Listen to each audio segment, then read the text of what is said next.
Hey, my name is Victor Jongeneel. Um, I'm a retired scientist, and I spent much of my life trying to convince the scientific community that bioinformatics was actually a useful discipline. Okay. And it took a long time, but I think where we stand today has nothing to do with where we were 50 years ago Yes, sir. when I started my scientific career. At the time,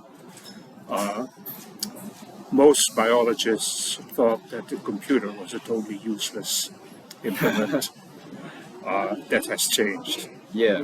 So I've been involved with the development of bioinformatics on the African continent for about 25 years now. Okay. Initially, just South Africa. At the time, Winston Hyde, who was a professor at University of Western Cape, was trying to convince the South African government that developing bioinformatics in South Africa was really a national priority. Yes, sir. And thanks very much.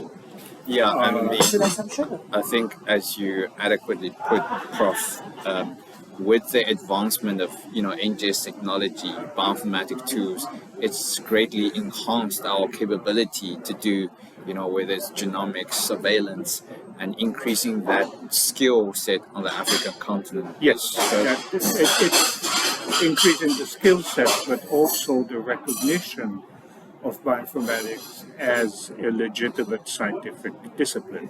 Okay. So I think that's really important too. So at the time,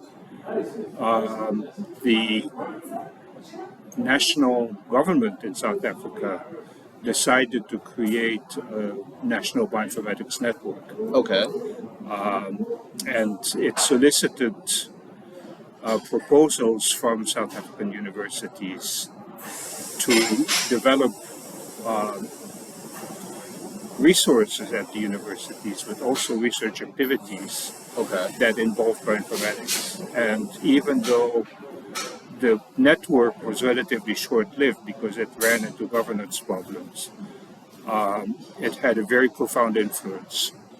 Right. So Most of the bioinformatics activities that exist today in South Africa were the direct result of the creation of that network 25 years ago.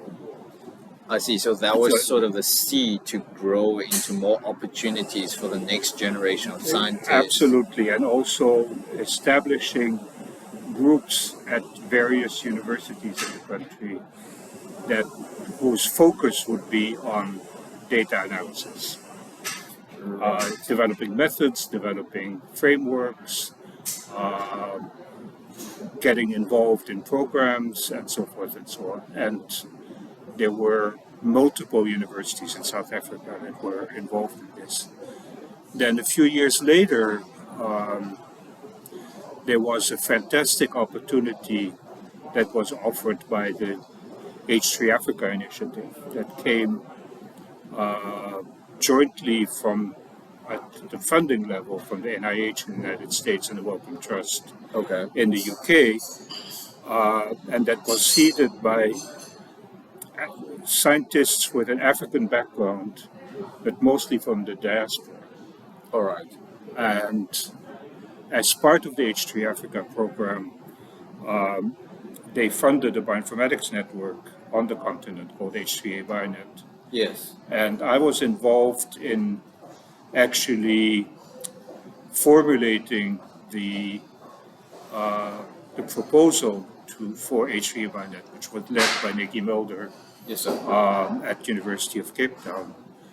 And this was an incredibly successful initiative that spanned 10 years and involved many different groups in many different African countries.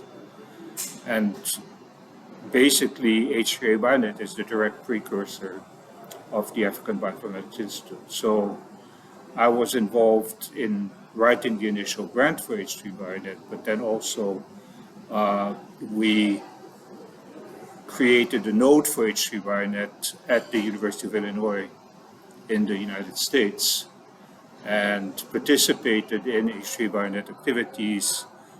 We trained a number of people, interns who came to us. We also provided high performance computing capacity, knowledge in how to use bioinformatic tools and so forth and so on. So we were at the University of Illinois a very active participant in the network, one of only two nodes outside of the African continent. Right. I really want to sort of break down what you just said. You know, we are trying to give the platform for the next generation of scientists to learn the skill set like Nextflow, the different tools that you actually use to downstream analysis the sample, from the wet lab side. But in contrast, you mentioned, there's the H3 Bio network that has now been discontinued because of funding. So how do we ensure there's long-term sustainable funding where there's training needs or support for the next generation of bioinformaticians? Well, I think we have to think not just about the next generation. I think we have to think about the fact that there's going to be, and there are already on the African continent, scientists who are producing data. Okay. And there should be more. And we need to have an environment around these scientists that allows them to analyze their data. Okay. So it's not just training the next generation, it's also providing for the needs of the African research community today. Is that more like infrastructure, like HPC? It's everything. Okay. It's infrastructure, it's trained bioinformaticians to get integrated into project, it's know-how, technical know-how, it's many different things. Different elements. Different elements that are needed, and I think there is a real need on the African continent for multinational collaborative projects that are designed to directly benefit the health and the economy of African countries. I see. So and ABI, the institute, really has to be a major player in the development of these programs. So H3 Africa, was already a transformative program. Yes, sir. H3 Bionet was only one component of H3 Africa. Yes. There were many others, and H3 Africa overall has been fantastic success.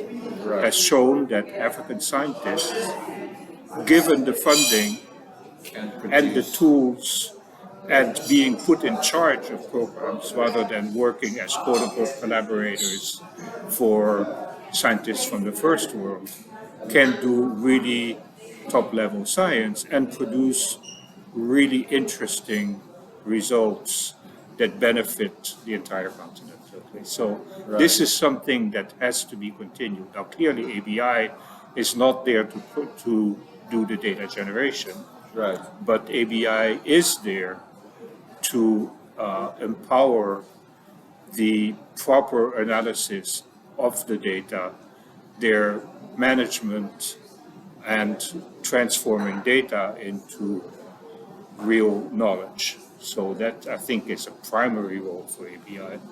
Now, training people, of course, is part of the role, but to me, it's not the first one. So, we're here now in Cape Town at the first annual general meeting for the Africa Bioinformatics Institute. The role that you envision this would essentially be different institutions coming on board, and ABI will be sort of the umbrella that hosts all these different institutions to ensure there's proper structure, to ensure there's foundational understanding across institutions where there's sharing data, making sure that the quality control is in place, there are standards in place, and also in addition to that, to offer training to upcoming PIs. Yeah, all of these roles are important. Okay. Absolutely. And I think what is absolutely essential is that African governments come on board and understand that this is essential for the development of the African continent in terms of both health, agriculture, food safety, That's true. management of biodiversity, and so forth and so on. And that the best way to do this, if not the only way, is not to develop bioinformatics at the national level, but rather to participate in a continent-wide initiative. I see. And what, unfortunately, even though ABI is very grateful to the Wellcome Trust and the Chan Zuckerberg Initiative for the support they provide, this support is not forever. Yeah. So ABI is going to survive and thrive only if the governments from across the continent decide that this is an initiative that's worth supporting and pursuing. Right. So very much like the H3 network that's been going on for 10 years, ABI needs to become more self-sustaining. It needs government and other institutional support in terms of maintaining itself beyond the grant period. Yeah, exactly. And that's really the only way it's going to happen. I mean, if you compare it, for example, to what's been happening in Europe, there's a European Bioinformatics Institute. Okay. And the European Institute survives almost entirely because there has been for the last about 40 years at least, Right. a commitment from the vast majority of the governments Okay. in Europe to support this, initially through the European Molecular Biology Lab, and then as part of the EMBL, this European Bioinformatics Institute. So even though EBI gets some research grants for specific projects and initiatives, there's core funding that comes from pretty much every single government on the European continent. To support These are, it. yeah, and these are not large amounts of money. Okay. These are relatively modest amounts of money, but there is a guaranteed long-term support Oh, I see what you mean. that makes sure that this institution survives, and ABI absolutely needs that. Yeah, I mean, you mentioned a good point. I mean, most African government or policymakers are first not well educated about, bioinformatics because this has only been, a 10-year technology, so it's relatively young, Oh, it's been there for much longer than that. It's just, not in the public view. yeah, less in a public. And we've seen 4 years ago when the COVID pandemic hit, the government responses across the African continent were some lackluster, and there's that need for more capacity building, more skilled scientists to come on and ensure that we are able to do disease surveillance, do sequencing, whether it's genomics or human. I mean, on a global scale, there's over 5 million individuals that's been their DNA and genome has been documented. But if you just look at the African continent, there's less than 100,000. So there's a huge discrepancy because of funding, because of resources. Yeah, but this is not just bioinformatics. I mean, Okay. actually, the more expensive side is to gather the data, to generate the data. Bioinformatics is not expensive. Okay. Okay, sequencing is expensive. Yeah. Okay, The NGS technology itself. I mean, and you have to have well-defined projects and the will to implement them. Oh, I see. How to execute Yeah. from your But data. from what I'm saying is that from the perspective of the African governments, having in each country groups that are affiliated with a continent-wide institute such as the ABI guarantees that they will have the know-how and access to resources that are needed to deal with the data that come out of, and it can be many different things. It can be biodiversity project, it can be preparedness for pandemics, Yes, sir. it can be genomic surveillance Yeah. of pathogens, it can be many different things. But if you don't have in place the people and access to the know-how and compute capacity, then you will not be able to deal with it. Okay? Yeah. So, but having the people in place is not an expensive proposition. Right. So you mentioned that we need actually the infrastructure, so that's either hardware or software. Then again, we need And people. people, which is the labor. So you actually Yeah. need qualified individual that can develop these pipelines. That's good at coding, understanding not Yeah, only the and also who know how to run the data through pipeline. these pipelines and to extract usable knowledge, which Right. is this is not something that computer scientists can do. Okay? In Okay. most cases. And then once you have that, you need to be able to translate that into a language that's understandable by the public, by the Absolutely. policymakers. By the policymakers and by the people who are responsible for implementing.